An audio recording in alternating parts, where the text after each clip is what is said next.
The UK immigration white paper is out and it's been making waves. What does this mean for, current or aspiring global talent visa holders? More opportunities? More hurdles? So in this video, I'm going to be telling you how it affects the global talent visa recipients or aspiring global talent visa recipients. The UK immigration white paper is good news. Don't panic. Just relax.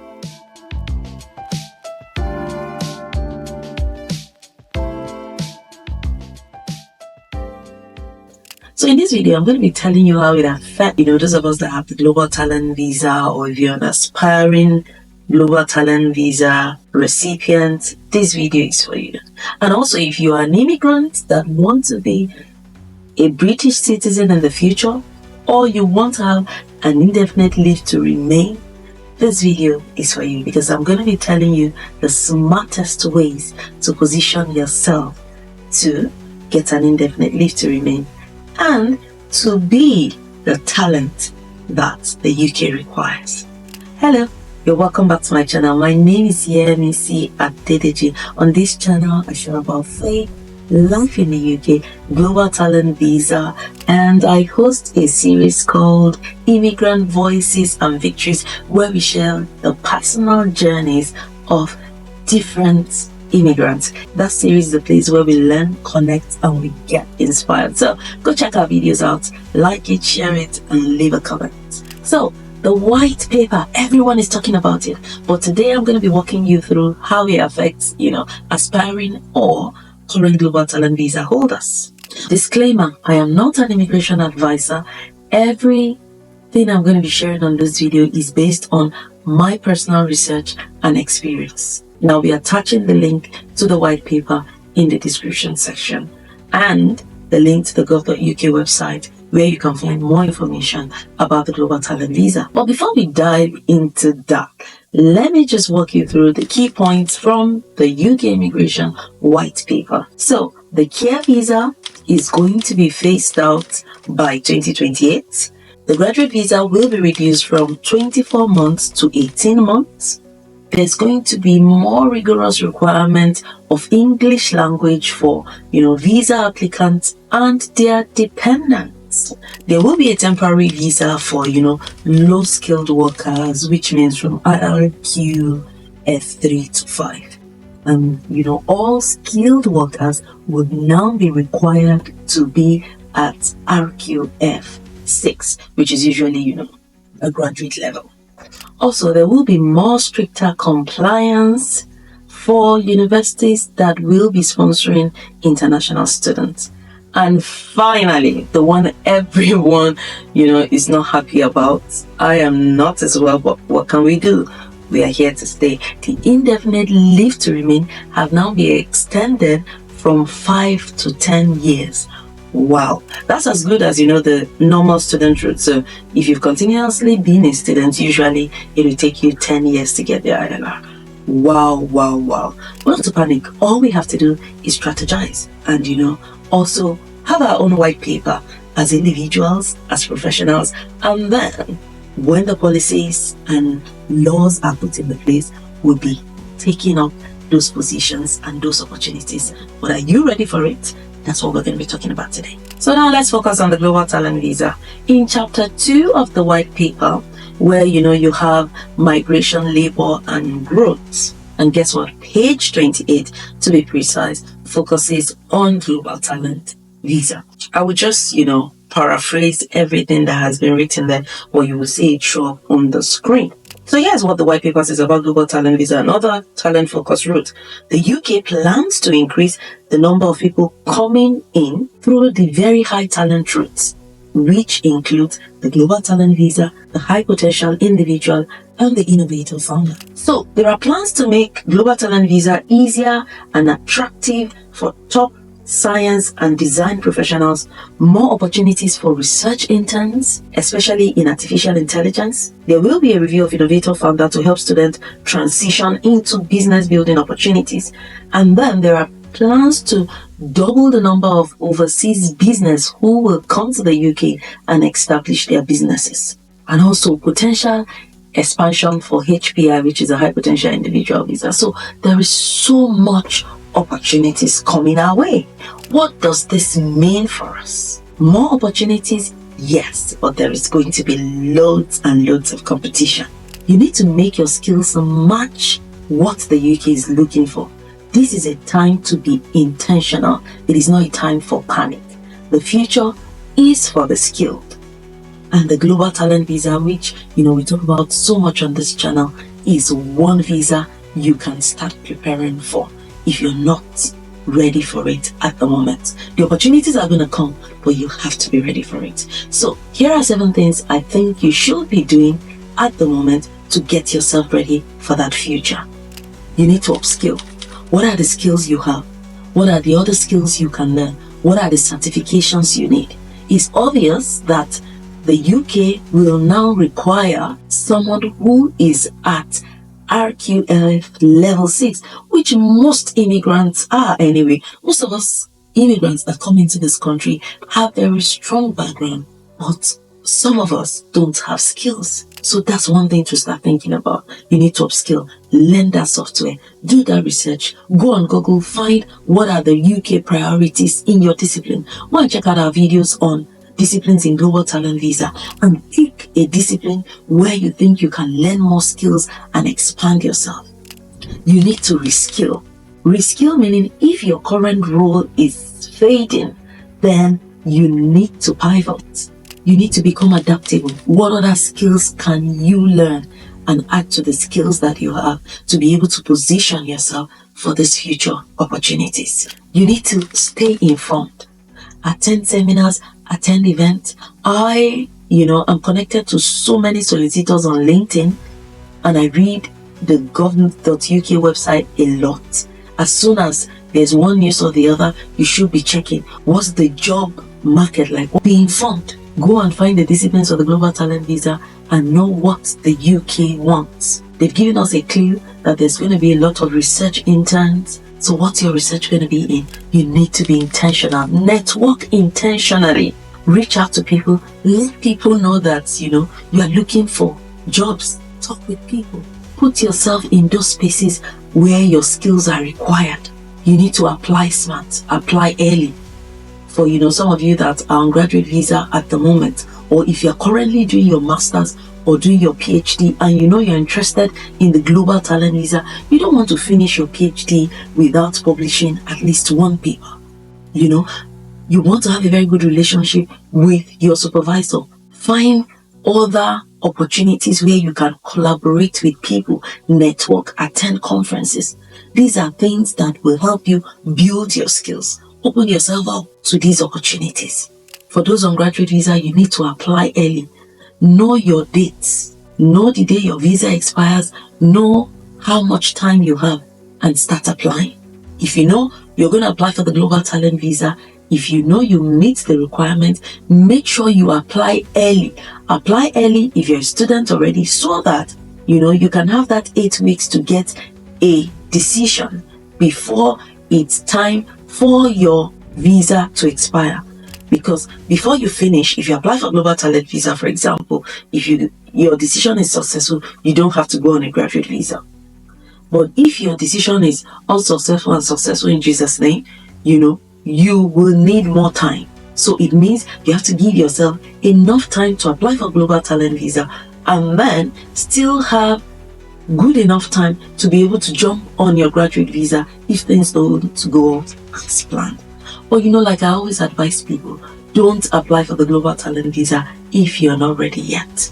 Strengthen your CV, review your CV, change your application game, your interview game, rehearse your interviews. Even if you don't qualify for a job, once you check the JD, if you have the desirables, please go for it. Sometimes you might not have the essential criteria, but at least if you can meet more than 90% of the desirable on the JD, then apply for it. Even if you don't get the job, you would have had the opportunity, to be interviewed. That is an experience you will cherish because it will help you. Finally, volunteer and also go for internships and make them strategic ones. Target companies that you want to apply for. If you don't get the job, write to them and tell them you're happy to volunteer some hours. And when there is an opportunity, you will be the first on their list.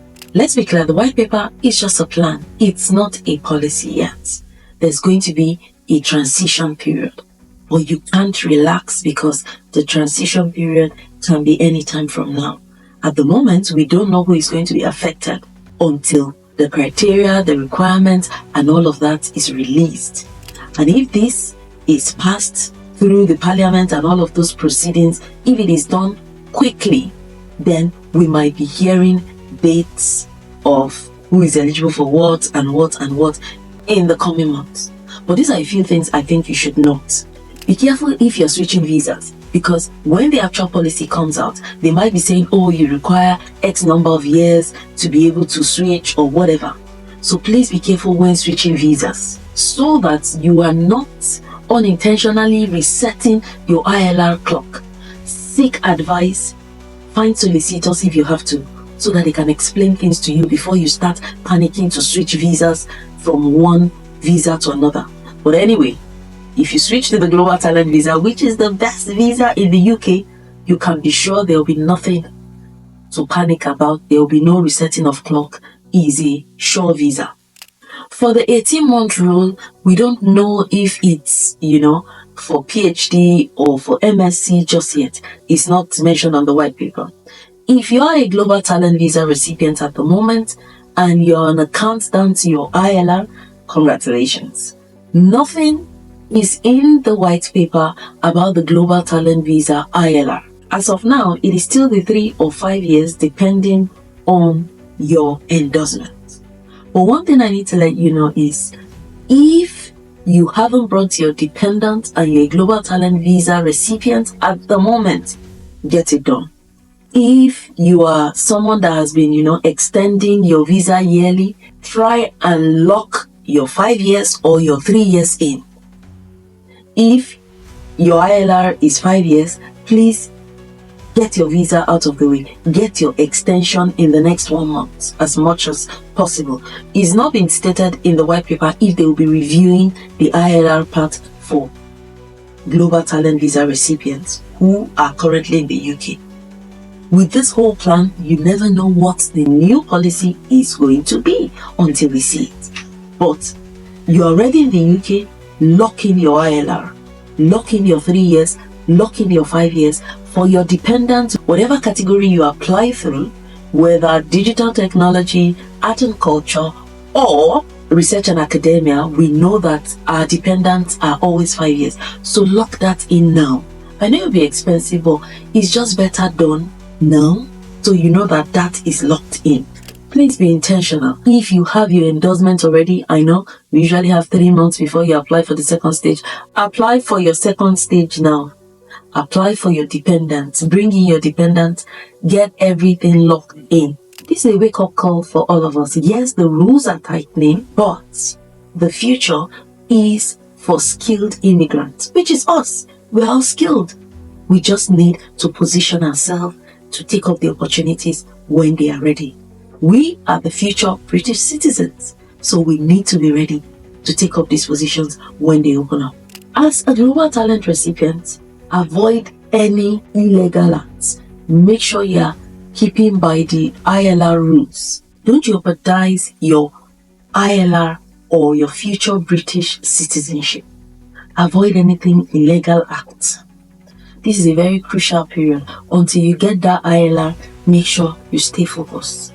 Have a target. Set a goal of how you're going to achieve this. If you're a Global Talent Visa recipient already, make sure that whatever you do, you are still doing what you were endorsed for. One thing you must realize is, when it is time for ILR, you need to show the proof that you have been working. If you were endorsed as an engineer, you're still an engineer. With recipients, some of us struggle to find job when we get on Global Talent Visa. I know that. But do your best possible to make sure that you are still in the job that you endorsed for. We don't know what the new rules are going to be for ILR, but we already know what is on ground. So as a UK Global Talent Visa recipient, make sure you are doing what you were endorsed for. Because when it's time for you to get your ILR, those are the evidences you will be showing to be able to get your ILR. And it's very important that you have that. So please be intentional, no panic, just get yourself ready, set smart goals for yourself, create those opportunities, upskill. Go and watch our Immigrant Voices and Victories videos. They are a good way to be inspired to see what other skilled professionals have done, or dependents and all of that, what people have done and what you can do and the opportunities available to you. Let's keep supporting each other. Let's keep sharing information with one another. Let's keep praying. Let's keep pushing. We are here to get that indefinite leave to remain. We are the future British citizens. And by the grace of God, we are going to take up those opportunities. This is just a phase, and these too shall pass. But when we get on the other side, you need to be ready with your skills. We've got a playlist on the Global Talent Visa. You might want to click the link showing now on your screen and check that out to help you navigate the Global Talent Visa to be ready for the opportunities that are coming in the future. I hope this video has been helpful to you as either a global talent or an aspiring global talent. Whichever you are, I hope that this video will encourage you, inspire you, to start setting your goal and make your own white paper. Yes, I mean it. Make your own white paper. Write your own white paper for your own immigrant journey to be able to get that ILR, get that British citizenship. And I am wishing us all the best. And if you have any experience that you would like to share with us, please, we're starting something new called Diary of an Immigrant. I was inspired by Dang, the Diary of a Nigerian Girl, to do this. I watch her videos a lot. And I know a lot of people that I reach out to, that I would like to interview them. And, they say, oh, I don't want to come on video. So I thought, how can we keep sharing all of the stories? And I thought, oh, just write us. We just want to share all of the stories. Share your experiences with us, the good, the bad, the ugly, whatever at all you've experienced in your immigrant journey. Send it our way if you don't want to be interviewed, and we'll be sharing it with our audience. Just let us know in the email how you want it to be shared. Our email is immigrantvoicesandvictories@gmail.com. I hope this video has been helpful to you, and I can't wait to share your testimonies. Let me know in the comment section what your plans are for the new white paper immigration. Let me know what your plans are to upskill, to reskill, to strategize, to get the global talent visa.